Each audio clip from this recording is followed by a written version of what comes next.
last lecture, I started with the cooperative. I have just introduced the topic. Today I will go in detail.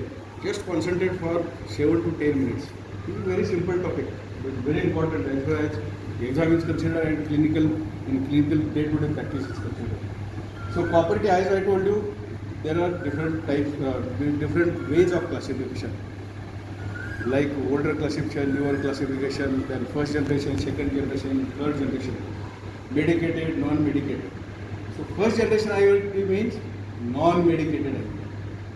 Example is lipid.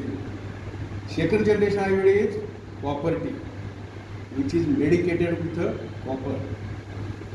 So number, if it is a copper T 380 means 38 copper T. Copper T, you know, copper is applied. So what is 380? Amount of copper applied on the copper T in square millimeter. That is called as 380. So 380 square millimeter copper has been applied on the T, copper T. That figure indicates that. Now, what is the mechanism of action of first generation, second generation and third generation copper T? Mechanism, as I told you, copper T is a foreign material, which is given by the God free of cost. We introduce this copper T in the uterine cavity, so it is a foreign material. Outside thing we are inserting. Whenever anything which has been inserted in the body, it is a foreign material. So body will definitely act against that. So in first generation IUD, as it is an inert IUD, no medication. So it acts as a foreign body. And endometrium means inner lining of the uterine cavity, gives response to that foreign material by producing cellular changes in the endometrium and biochemical changes, so that endometrium becomes unfavorable for implantation of the ovum. Even if there occurs the by chance meeting of the ovum and sperm, but endometrium is not favoring for implantation of that fertilized ovum. So endometrium becomes unfavorable for implantation of the ovum. So this is about the first generation IUD. In second generation IUD, copper is there. So copper has got the, why copper is used? Copper has got the highest anti-infertility action. So it again acts against the fertility. So when copper T is introduced into the uterine cavity, again the same thing occurs. What happens is cellular changes occurs in the endometrium, biochemical changes occur in the endometrium, and the endometrium becomes unfavorable. It also halts, limits, slows the movements of the sperm. As there is a cellular changes, increases in the fluid occurs in the endometrium, and movement of the sperm in the endometrial, in the uterine cavity becomes slow. So meeting of the ovum and the sperm is not possible. So this is the mechanism of action in the copper T. While the third generation IUD means it contains hormones. Only two hormones are important as far as the family planning is considered. One is estrogen, another is progesterone. Higher level of estrogen in female, higher level of progesterone in male. Actually, both the hormones are present in human body, but in female, estrogen level is more. In male, progesterone level is more. So what happens is, there is a called as progesterone. This contains 65 micrograms of progesterone, and this hormone which contains in the progesterone, this increases the copper T of third generation IUD. This increases the fluid content of the endometrium. So more fluid means motility can decrease.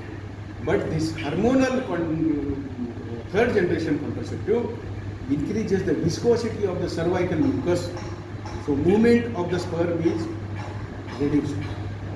So movement is reduced.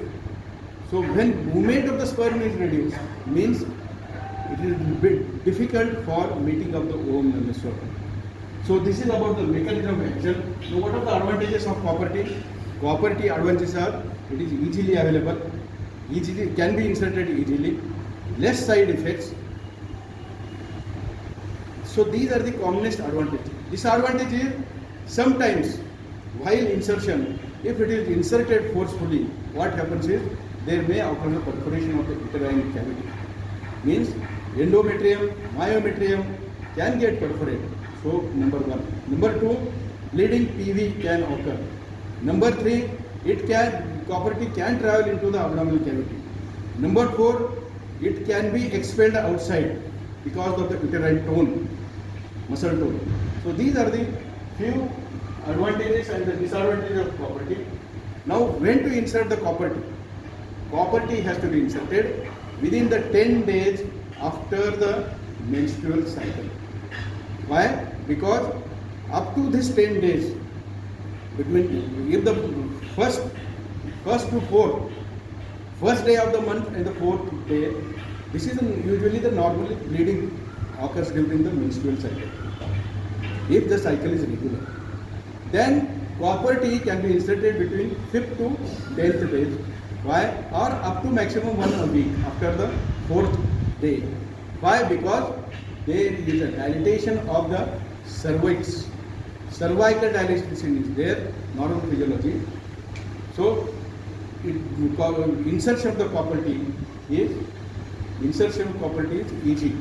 So, timing of insertion is up to the 10 days after the menstrual cycle or a period. Then, what are the indications of copper T? Indication of copper T is, number one indication is at least mother must have given birth to the one child. This is the first indication.